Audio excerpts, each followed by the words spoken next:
This is John T for the Boxing Voice. I'm delighted to say that I'm joined by WBO light middleweight champion Hamzah Sheeraz. How are you, Hamzah? Very well, yourself? Yeah, good to see you, mate. It's been a while. But before I come to you, and we've got his new head trainer all the way over from California, Ricky Funez. How you doing, Ricky? Good, doing great, John. How you doing? I'm really good, thank you. How are you settling in over here in England? Oh, amazing. I think the first week was horrible, but other than that, it's coming along great. You got used to because of the time change. Okay, fair enough. Jet lag. What about the awful weather over here compared to what you used to? California weather is nothing better than California weather. You better get used to that while you're over here, mate. I know. I've been here a few times, but there's nothing more than California weather. No, it's good weather over there. Oh, yeah. Cool. Right, well, I'll come back to you in a sec, Ricky. Welcome back, Hamzah. How's it feel to be back home? Yeah, no, it feels good. It feels good. I was away from home for, I think, 4 months. It was a long time because obviously the fight day got extended and we had to stay out there for a bit longer. But it was all for good, to be honest with you. I'm here now, back, feeling sharp, feeling good. 2 weeks away from fight night and ready to go.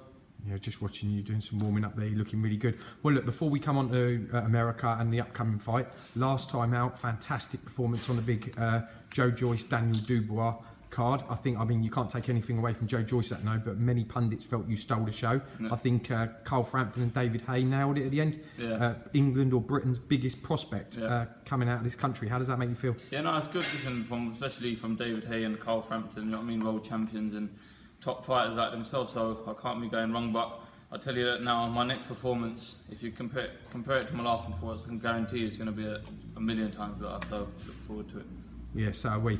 The actual fight itself against your last opponent, did he seem to sort of try and like rough you up a little bit early rounds? He tried to. He was quite durable, to be honest with you. He had a good few wins over the likes. I think it was Jack Cock. It was a decent fighter. But yeah, it was alright. I got the knockout in the last round, but I wouldn't say it was my best performance at all. But listen, on to the next. Do you know what I mean? Excellent stuff. Right, well, let's talk about America. You've been over there, as you say, 3 or 4 months. I don't think you planned to go for that long. No. It must have gone really well. And obviously with Ricky, how's the training camp gone over there? No, it's been wicked. Listen, we gelled straight away. I met Ricky 2 years ago when he was over here actually.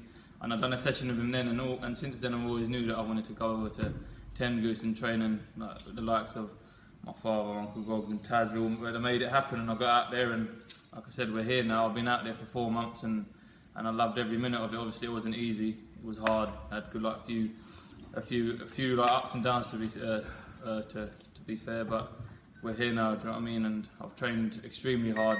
Definitely the hardest I've ever trained, and I'm just looking forward to fighting now. It's been long.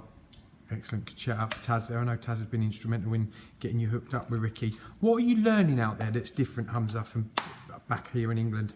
It's stripping everything back to the basics. Do you know what I mean? I was so learning other things and over here when I was training before, but as soon as I got in Tengoose, it was just straight like boom. Let's work on your 1-2. Let's work on actually throwing your hands properly. Let's work on where your feet are. Just stripping it back to basics. Do you know what I mean? I'm not going to say I'm a totally changed fighter in one camp because that would be a bit foolish of me to say, but I'm definitely a lot more better. I'm a lot better, and I've learned a few more things, and I've tidied up my technique, and like I said, come fight night, I'm pretty sure we'll have a good performance. Excellent. We'll bring you in now, Ricky. What have you noticed in Hamzah that you've tried to sort of like tweak or change and make him better? Change? I don't want to change Hamzah. Like I always say, I want to add more artillery to the arsenal. You know, I don't like changing fighters. The only thing that we tweak is just very basic. I keep it very simple, and I learned that from my mentor Joe Goosen, who's been my teacher and by my side since I've been in boxing. And you know, everything that we do with Hamzah is just tweaking little things here, how to turn the wrist, how to turn the knuckles. You know, be very technical instead of going too wide.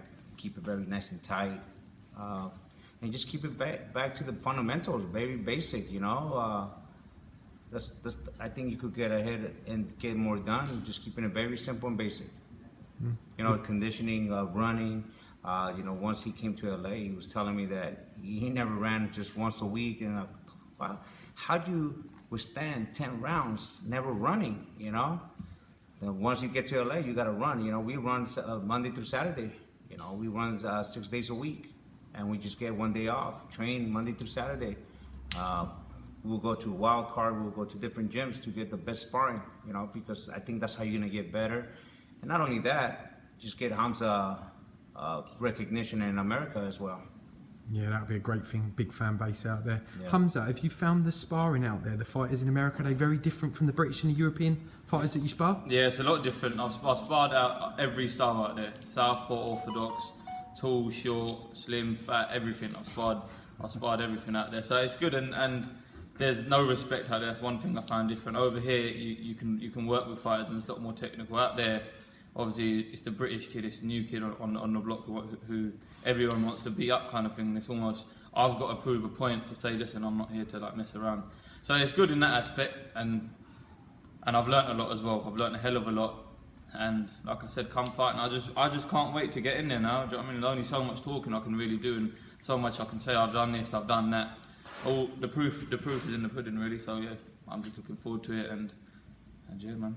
I always say, I've interviewed you, 4 or 5 times now, and I'm always amazed at the weight you get at £154 for 6'3". What were the Americans like? Were they amazed that like that's the weight you fight at? Yeah, there was, but to be fair, there was a few kids my size out there as well. I sparred 154 and 147, so it is obviously I'm big for the weight, so I don't wonder how I'll make it. But at the same time, there's kids the same size as you out there, so it's almost normal, like it's normal out there because they live, breathe, eat, and sleep boxing out there. Do you know what I mean? So obviously I was learning that aspect as well. It wasn't just about what I'm learning in the ring; it's also how to live the life of an actual fighter. Not saying I'm a wild child or anything, but it's just studying the sport, practicing things outside the ring, and just the little things really, all the 1%. So yeah.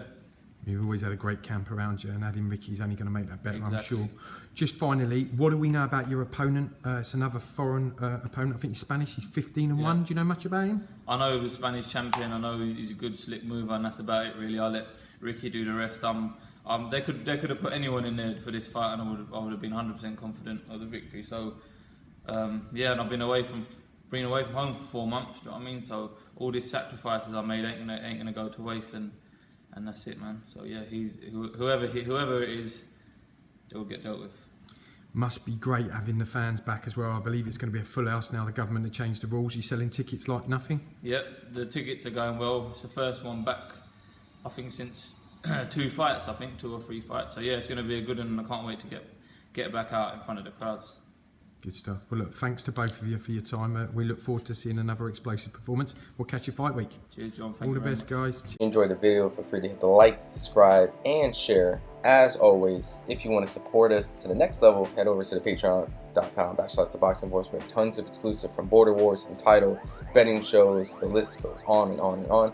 But in addition to that, if you guys have questions for fighters, trainers, and promoters, this is where you can submit them. We will run out, get these questions answered, and put it back on the show just for you guys. Appreciate it. Peace.